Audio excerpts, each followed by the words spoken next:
What's happening, Flow State Jedis? This video today is about how to stop being so shy and awkward around people, okay? This is something that I personally had to overcome, and I want to help you guys out with this issue today in this video. Let's get it. Yeah. I'm inspired. I'm inspired. Hey there guys, how's it going? My name is Sumedh Chatterjee from the Flow Zone Academy, and I'm a flow state coach, which means that I help you feel better and perform better. Today we're talking all about how to stop being so shy and awkward in front of people, okay? So let me tell you a bit of where I'm coming from, okay? I couldn't even go down and talk to relatives who would come over to my home when I was younger. They used to label me as the quiet boy, okay? Seriously, they used to label me as the quiet boy, oh yeah, Punya, he never talks, right? Punya was like a nickname, Ponilal as well. Bengalis have very bizarre nicknames, but I've learned to embrace it. First of all, I was already labeled, yo. They labeled me. They framed me, okay? Okay? So first of all, I was already in my own internal world a lot, okay? Growing up, I would just observe things. I would practice being the observer, which I understood later on in my spiritual journey that is actually a very essential skill set, which actually helped me overcome a lot of different, roadblocks later on in life. Very, very powerful, man. The first thing that I understood, though, that changed my mindset around this was my shyness is not my identity. My shyness is a tendency. And if it's a tendency, that implies that I can change it, okay?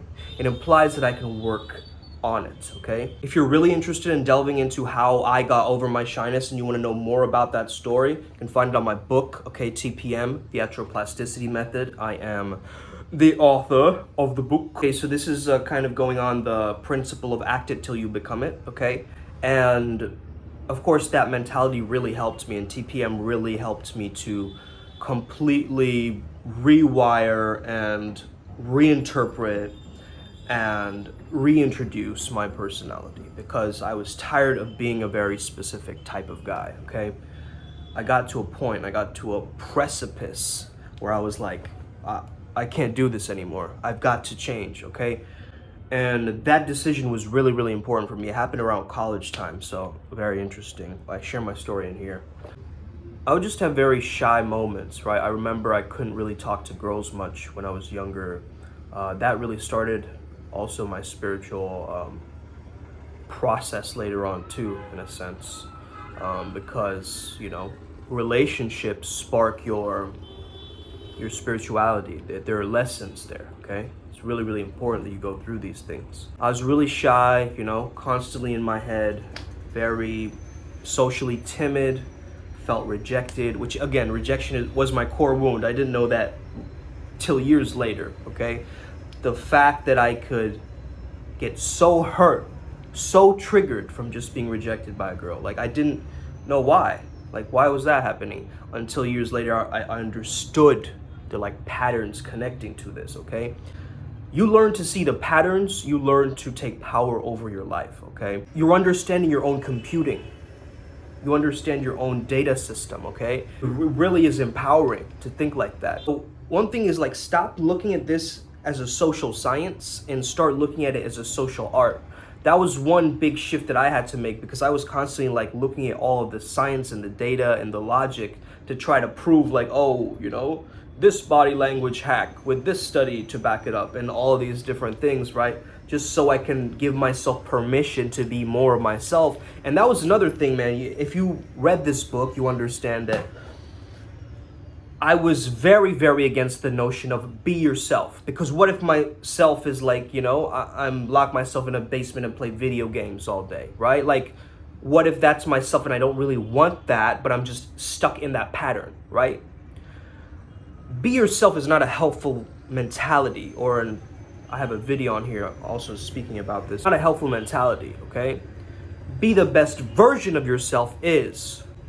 So that's when I really started to understand that, no, maybe I need to change. I've been pointing fingers at everybody else. Maybe I am the one who actually needs to lean into my extroversion, or at least give myself some accountability, right?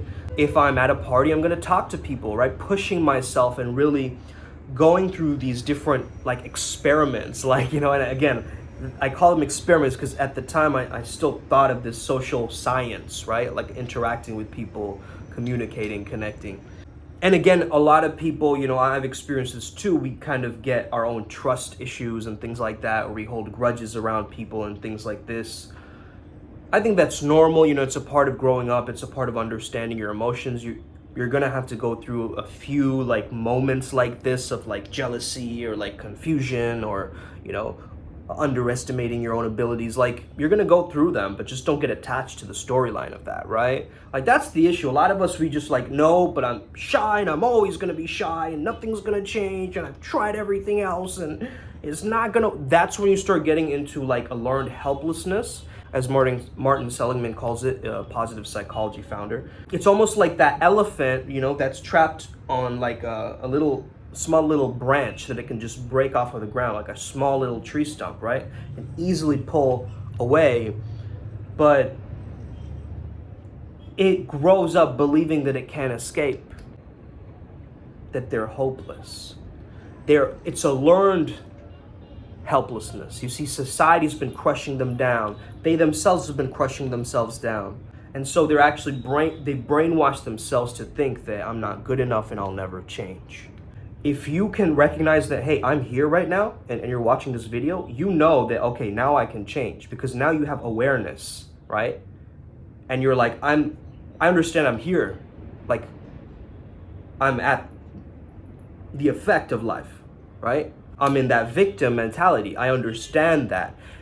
When you're there and you don't deny it, right? Now you're gonna change, right? Now you're like, whew.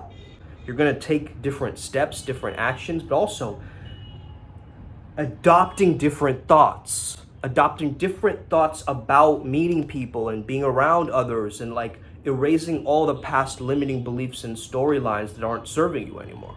One thing that I would highly recommend that you practice doing in social interactions is asking better questions, okay?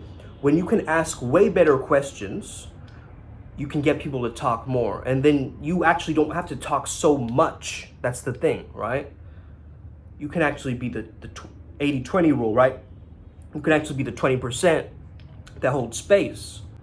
Because if you're more introverted, you don't really like interacting and socializing, but you also got to understand that we're social beings, we're social creatures. It's an opportunity, because more tribe, more resource opportunity, like it makes sense evolutionarily, right? To connect with others and be a part of a tribe and be a part of a community, right?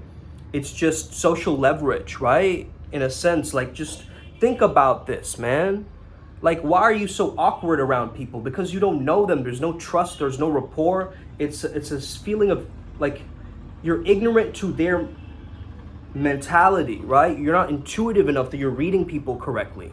So really about becoming socially attuned and having social acuity, okay? If you see two people on a table, right? One has left the table, but their cup is still there. You don't go over there and say, hey, are you here alone, right? That's not social acuity. If you had social acuity, or at least awareness or mindfulness of the situation, you would see two cups and you'd understand that they're here with someone else. So it would be more like, hey, what's up? Who are you here with? Okay, that takes a very small, like, it's just an eye adjustment, right? But a lot of us, we aren't taking in all of the different things. We're not paying attention to things, right? We're just in our own minds a lot of times. So one thing that I'd have you do is constantly practice getting out of your mind and into the moment again. Do something. Be, right? Practice beingness, not just doingness as well. Practice just being in an environment and being okay around lots of people. Just sit in a park and be around other people, right? You got to slowly adjust yourself into that stretch zone a little bit more to expand your awareness, okay? And that's the biggest advice that I have for you, to stop being so awkward and shy, because if you were comfortable around your friends, like you're in your living room, you know, you're playing video games, you've known them for 17 years, that's a different frame, right? But what if you interacted with a complete stranger? Like they're a long lost friend, and you have that frame and that vibe. That vibe like, hey, what's up? Sorry I'm late. I'm just kidding. What's up? My name is... It's a different vibe, right? As opposed to...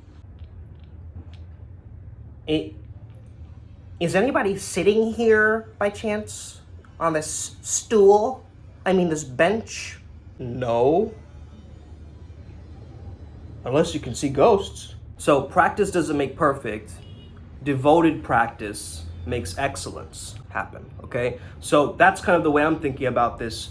If you've done it so many ways and you've tried doing it some way, maybe there's another way to do it, which is why, I'm offering my services for you. I'm a flow state coach. I help you tap into that state and have state maintenance. So you don't just know how to tap into it where everything's working for you. You're aligned in that state, right? Making it a lifestyle for you, making it a way that you live, your beingness, in a sense, the way you carry yourself, your presence, your charisma, and so forth. That's really, really important that you make note of that. If you are interested, shoot me a message on Instagram. I'm very friendly. Let's get it. Upward Spiral Gang. May we never be the same again and stay legendary. Let's go.